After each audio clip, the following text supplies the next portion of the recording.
Game 3.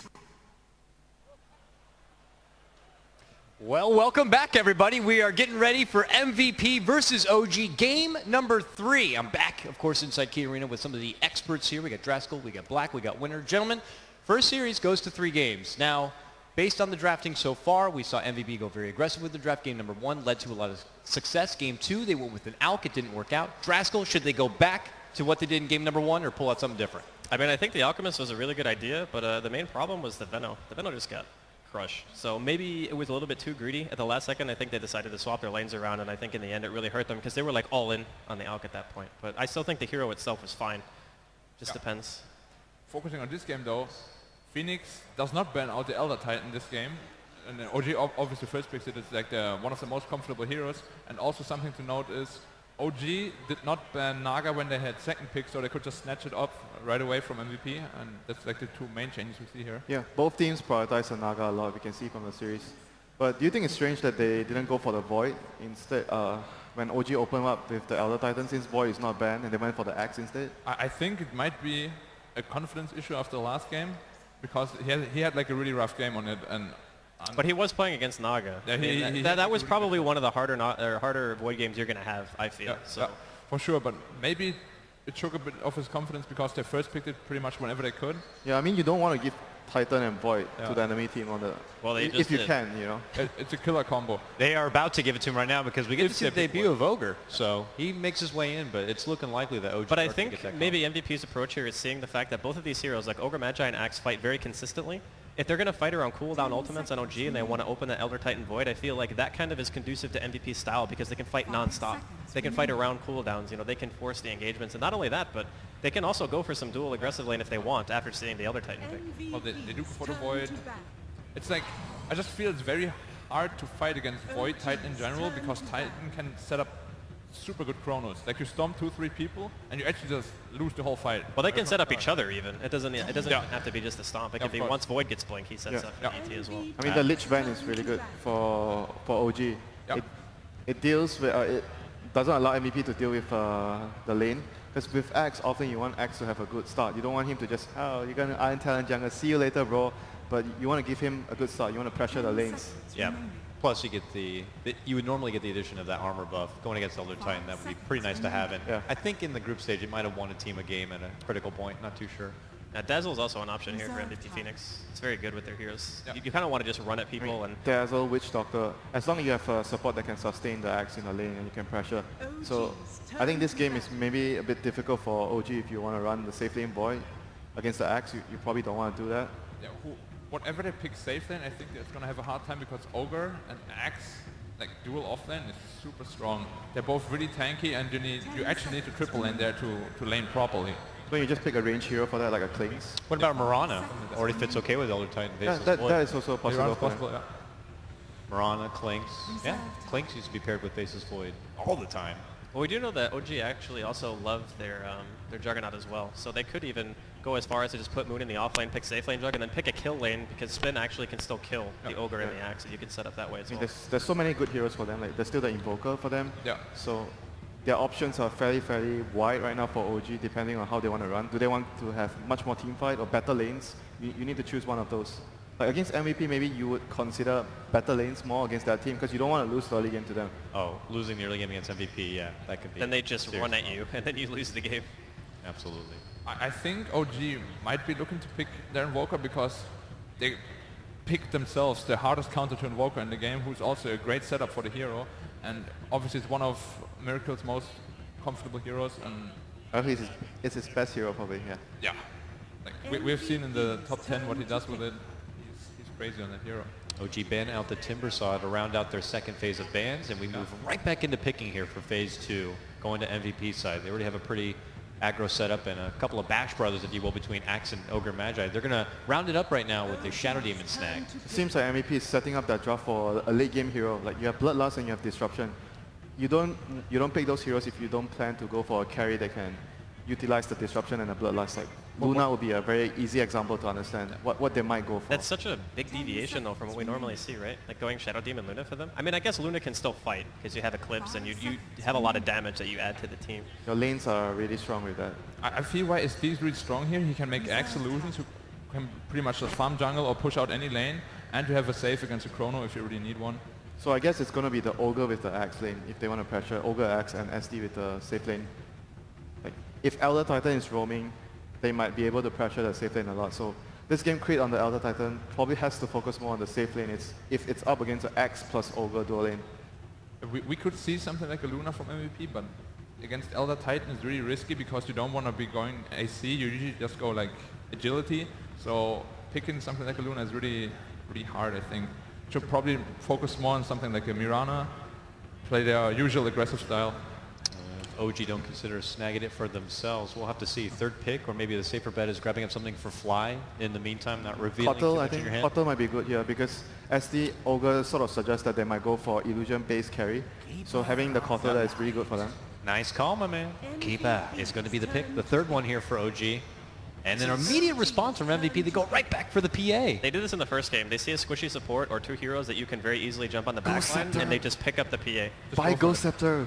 Yeah, but Why is did you Fly go? actually going to get enough farm? Because, I mean, yeah, you can stack the jungle and whatnot, but I think the lane's going to actually be so pressured you might not have time in the early game to be able to get your own item. I guess that's a fair point. Like, if the game doesn't go well, you rarely see the keeper get a Ghost Scepter like way too early. But this game they actually have a lot of saves for the support in the back. Like Titan can stomp him pretty easily, and Void can time dilation him, then he can't jump and blink anymore. You will need a BKB for that.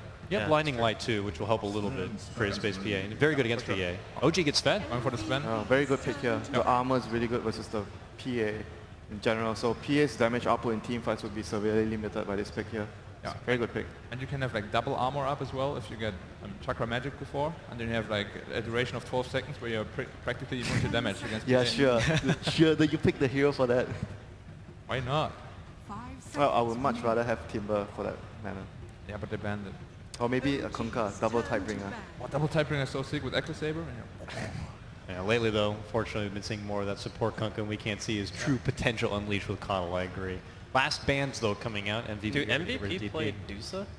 They did Or is that occasionally too on greedy? QO, but it's pretty much only QO. Like he plays Okay, both the so heroes. because they and have PA, they won't play it. Yeah. Okay.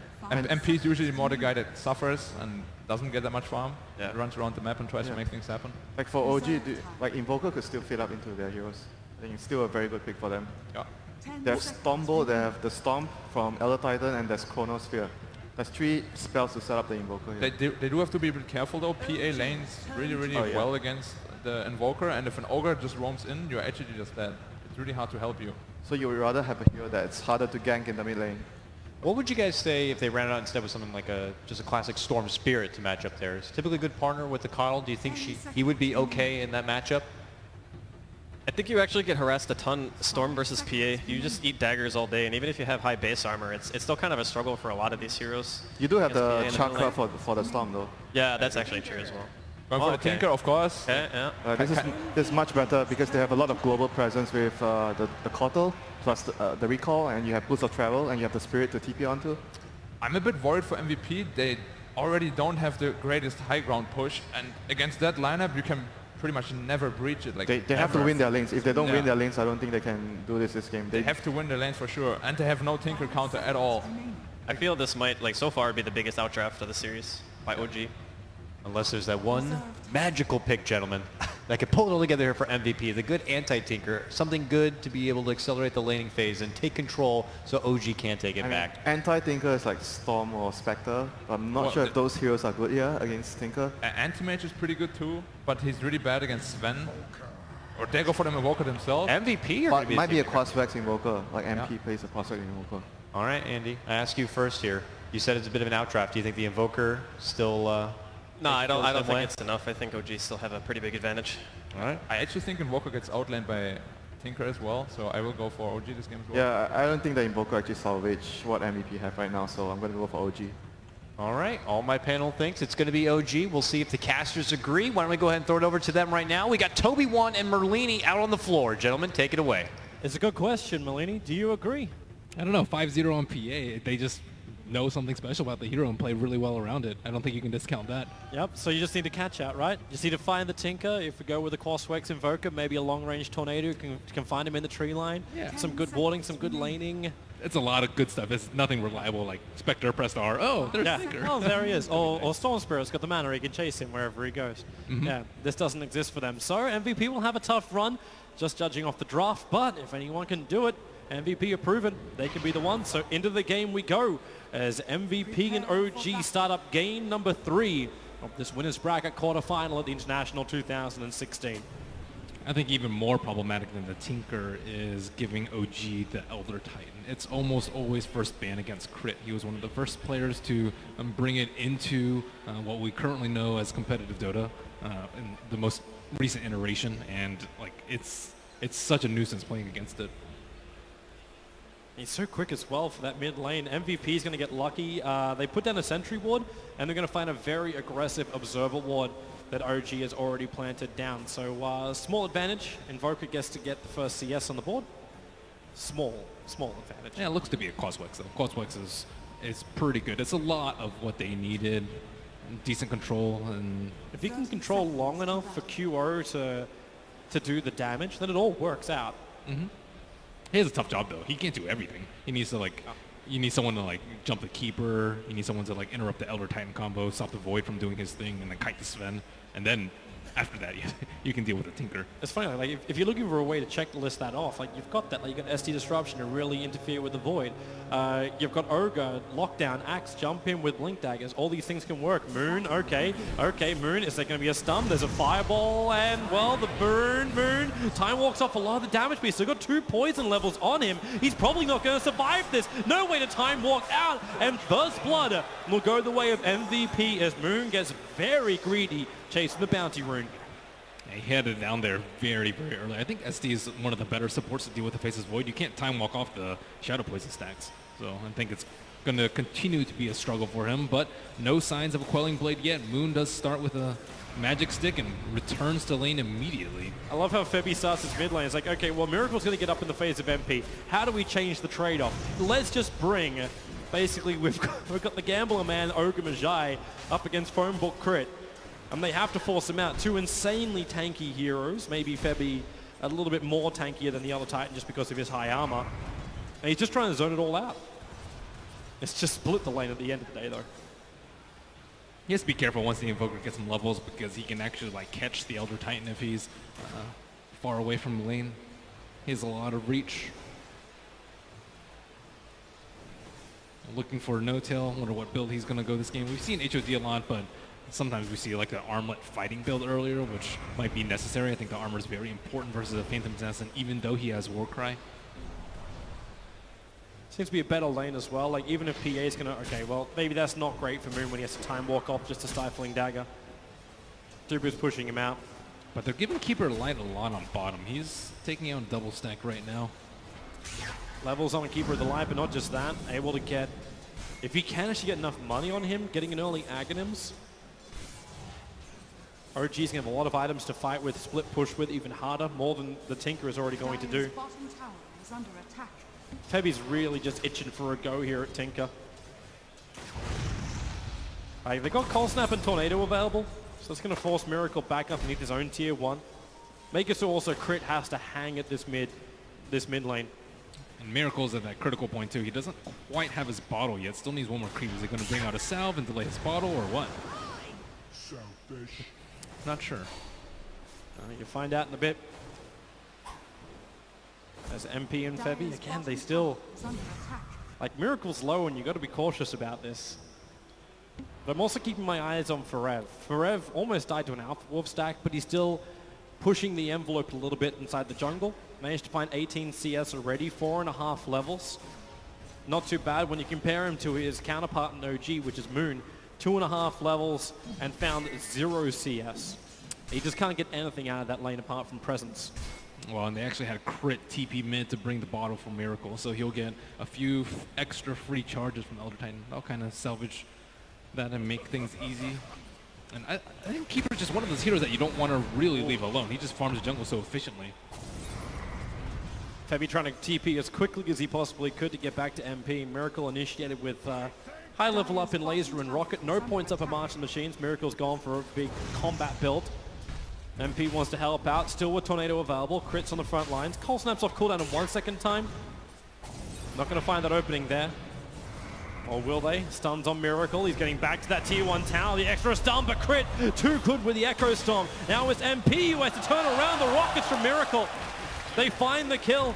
He's got enough mana for one more laser, but the more damage needs to be done to Febby before he can find the kill. Now TP in the mid lane. It's Dubu. Disruption, but the Spirit's out. No stop to go with it. Dubu trying to solo kill on Miracle with the poison. He may still have enough. Dubu low, and he will drop. SD will find it, but Miracle with a double kill. Perfect timing from the stomp on Elder Titan. They were waiting for the Fire Blast to set up for the Tornado so they would guarantee that I wouldn't miss. But, yeah, just too good by Elder Titan. Right place, right time. That wasn't even where MVP really wanted to fight. They had 3 players preparing themselves to fight in the top lane, trying to get that pick off on Moon. Because they're still trying to buy more space. Forev farming very, very quickly inside the jungle. And they'll have to do something about him soon.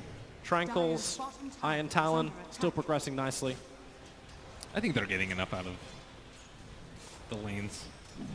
Not really under too much pressure. OG maybe start looking to stack some for Tinker. Crit comes in for another bottle refill, giving him a lot of help. Keeps Miracle efficiently in the mid lane. That's what it's all about. Bottom lane, Febby. He's got No-Tel. No-Tel try to initiate onto that Ogre Magi, but now Forev, he comes off out of the jungle. The Illumina's going to hit pretty hard, meaning Febby can't really keep up with this. But Forev, he just needs some spins, but he can't get any. So No-Tel runs out, the Salve healing him up. With a couple of spins there, Forev would have had an opportunity to Culling Blade down No-Tel. Yeah, he's level 7. That's that farming axe. Invoker almost dies in mid lane to level 3 laser and level 2 missile from Tinker, as you mentioned the combat build earlier. Crit's looking for it. He's thinking, and I think MP also knows what's going on. He's hovering around MP in the mid lane with a smoke maneuver. Axe has to loop him behind, or you can just use Disruption into initiation. MP lends the Cold Snap, and Miracle with the extra help, Forev gets the dunk.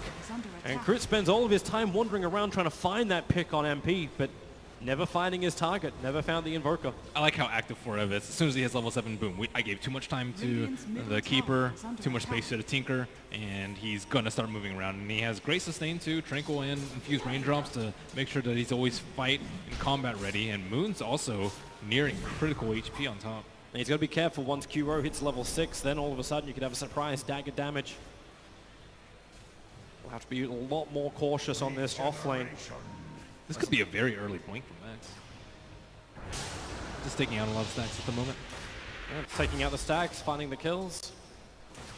It's also going to be a slow BTs from Miracle. For all the help that Crit's been trying to give him, Tinker has still only got 22 CS in this mid lane. Like both mids haven't got that much CS, but it's more important for the Tinker with his progression into BTs to have that global influence. Invoker can still go hand of Bias and play catch up later on. However, Fly's free farming on bottom, and he's almost level 6 on the Keeper, while still giving almost full lane experience to the Sven. So we haven't seen too much active from OG's bottom lane, but I think sooner or later it'll start to pay off for them. Well, bottom lane, No-Tel wants to have a crack. He's gone for the War Cry into a Storm Bolt. Febby dropping low. The Illumina damage isn't enough to find the kill. It is a higher level than normal, so a level 2. But that's a very tanky Ogre. And Ogre's almost level 6 as well. Time to get some rolls. Forev's going again. So again, they go for this disruption into a walk-in call. And, well, No-Tel is so far up with the creep wave there. Starting with the Battle Hunger. Forev to fall him into the tree lines. Dubu going to see Fly. They let the poison go to start with. Dubu, does he want to disrupt up right now? He's looking for it. The call will hold No-Tel in position. Febby's helping out from the tree line. The Storm Bolt's over on Dubu. So No-Tel with the Illuminate. Oh, it's just off target, but Dubu's dying to the creep wave. He'll fall down with a Culling Blaze there from Forev. So bonus movement speed. He still needs more help, and it's on the way. Invoker, MP through the tree line. Gets that Tornado onto Crit. He wants to go for the Stomper. Forev finds another dunk. 2 heroes lost for OG, even if MVP do lose their SD to the creep wave under the tier 1. Forev and Shadow Demon moving around very well around the map. Just isolating the Sven. Sven has HOD, has not yet dominated a creep, but I think OG need to work on their stacking game very soon. MVP already prepped up. Observer Ward on the high ground, an observer ward close to the Tinker stacks too. Miracle in a precarious position right now, 650 gold away from the BOTs. But Blink Dagger on Axe is coming in just 200 gold. He'll have it after this camp. I think they might be able to hit the smoke blink timing before his BOTs. That's so dangerous once Axe actually has that. Like, not relying on the SD. He didn't rely on the SD in that last fight, primarily because Ben was just so deep. But then Notel switches his lanes. Goes up to the top lane, dominates one of the range creeps, now starts his stack. It's all going to be all about the flash farm, but MVP have an observe ward watching most of that happening. Mid lane, Chronosphere, Moon goes on MP, Miracle with the laser and the rocket underneath the Master Machines. Dubu, defensive disruption keeps him up. Now Notel comes in, QO TPs as well, the Monicast, MP's got the movement speed, and he gets away. He's actually invis away from the Sentry Ward. The call! Barev! He actually manages to grab the two of them. Dubu will get the kills with the high levels up in poison. They want to go for more. They split away from the Stomp. Dubu, the only affected one. QO, no stifling daggers. They don't have the slow, but Barev, another jump in. He caught Miracle. QO goes in with him with the crit and the Axe Culling Blade. Once again, they get the bonus movement speed, looking for the kills. They'll run away MVP. They've done the damage. They're pretty low. No reason to risk anything more. But that's the second time MP's been escaping on so low life, but still involved in the fights. He should be careful, however. He's underneath one of the obs and sentries, but maybe not. Crit. He thought he had something there, but, well, he thought differently after he dies. Very quick from MVP to TP in there, just in time with the SD save. And Notel getting a little greedy too. He didn't actually storm bolt the Invoker, just assuming that he was dead, and goes for the Storm Hammer onto QO. And MP just gets saved with under the guise of the Ghost Walk, and after that, Forev catches him out with his Blink Dagger. That's not really a timing that you expect. 9 minutes, Tranquil Blink. It's going to get worse for him too, with Forev getting involved in all these kills. He's now sitting on 1,000 gold, so if he starts getting tankier, OG may not have the damage to deal with it. Notel still a way away from getting that Echo Saber up and running. You still are lacking Miracle's BTs. And very different build from QO this game. He doesn't wait out for the Dezo, instead of going for the Vladimir's offering. It's a pretty curious choice. I guess they don't have the Void to build the Vlads for him this game, and they want much more Roshan potential because they don't have an Exhort Invoker available to them this time. And Quaswex Invoker is just not good at taking out Rosh. At least like QO have sustained directly on him when he wants to move through the jungles. But MVP, a nice start for them so far. They hold the advantage, about 5k in the experience, just over 4,000 in the gold. And they're going to push this even further with QO slipping into the pit. Looking for a quick and easy Roshan. That's what the early Vlad is allowing you to do as well. But OG, they have to try and stop this. You have an Elder Titan. He's fantastic at slowing down Roshan. Notel has different plans though. Looks like he's going to pop his God Strength and start to work at his Ancients, and he's going to be nowhere close to that fight. So this is OG just saying we are not even ready to fight. I don't know if they expected this early, because we didn't see this build from Phantom Assassin. I don't think they expected it with a Quaswex Invoker and no lifesteal of any sort. And you'll see the Elder Titan Spirit go into the pit right now, and Stomp comes out, QO gets stunned out, and OG, they can head over there, but it's too late. They don't have the numbers for it. I think all they'll get is the BOTs up on Tinker. They can instead try and go for a little bit of a trade-off. Moon pushed the creep wave up, and this is why the ET was hesitant to come over. That Axe Blink Dagger, easy jump. Finds yet again another kill. 4F seems much more comfortable on Axe in this game. Yeah, most definitely. This is a lot more comfortable game for everyone on MVP. Good aggression, good early movements. Even MP's having himself a good game on this Invoker. But the Axe is a big problem for them. Like, he can jump anyone at this point, even the tanky Sven, and he might be in danger of dying. And they've slowed down the Tinker so much with those two calls and Nicoles. Like the fact okay, at least Miracle has BTs up and running. And this is the other big upside of OG's lineup. They're really, really good at high ground defense, so MVP need to be a long way ahead. They don't have the advantage of something like a Bat Rider, get a blink initiation, drag back out, kill nice and quick. So instead they're going to rely on the pure strength of their lineup. It might be time for MP to start thinking about transitioning though. You can see him pick up a Glove to Haste and realizing that, okay, OG, they're going to play the longer game. They have the Keeper for the recall, so even the Sven can split push. They have a Tinker for the high ground hold, so they're not going to Invoker be able needs to to play end this catch quick. up anyway. This is a nice pick. Fly, Forev, Blink, okay. Call and Tornado, not the greatest synergy in the world. But it won't matter. Forev, already a level 2 Culling Blade. And that Keeper of the Light didn't stand a chance. And they're even going to find Zven's double stack. Forev can take that fairly easily. And OG trying to trade off their own jungle for Dire's jungle. They've started warding it up, and Moon and the rest of OG will start farming it. But I don't know, with this Mia T1 tower under heavy siege and no Keeper there to defend, I think QO wants to go on bot lane. Miracle, stifling dagger, where's your crit? QO hoping for it, and Miracle, he's gonna go down.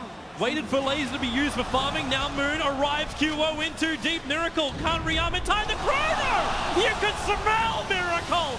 The Aegis Immortal will trigger. Miracle will pop. It was the EMP from MP that did the work, while Forev gets the call, gets the control on Notel. Ghost Strike's been triggered as well as Warcry, so he's got some survivability, and QO wants to run away. He'll have to run back in again, or maybe he can just blink himself over, killing off Fly. The Tornado taking Sven out of the picture. He wants Forev, but the Culling Blade again. They go through them all. MVP, it is a slaughter. OG on the bot lane can't do anything. QO in again. Keep the stuns, keep the control, and keep the chase going. Moon Time Walker's up in 2 seconds time, but does he have it? 1 second, back to the tier 3 tower. QO, he's going in deep. This isn't your home, QO, but he won't carry one on the crit. Now he'll jump away and let Moon survive. what? Who told him to back? I don't know. I totally expected him to go from there, but, you know, respawns are coming. They also are here for objective-based gaming. Do some damage to that tier 2 tower. Difficult when the Spirit is up. That whole fight started off bottom because the Tinker didn't have laser up. He Oldest counter in the book to a Tinker. You just stand inside the Master Machines, like you Culling Blade down, a Courier to boot. No Tinker for 40 seconds. Yeah, No and then a buyback pistol. is available. There's no way Sven's killing this PA. Forev again. He doesn't care. He just blinks in. He Yule Scepters up.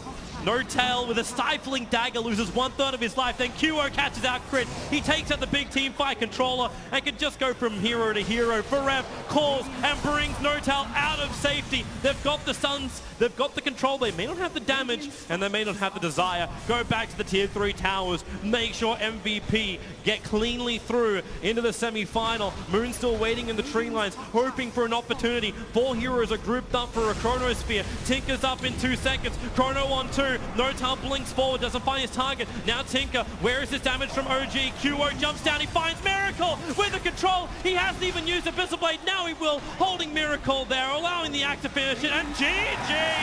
Well played! MVP have trashed the 2-time major winners. The guys who are hoping to put a TI win under their belt, they may have to do it just like they did in Frankfurt, the journey through the lower bracket. They had a longer journey in that series, and MVP, again, victors here on the TI stage. I think MVP was probably one of the teams that benefit the most from the rest in between group stage and main stage. It just looks like completely different from what they were, where they just barely made it into the upper bracket.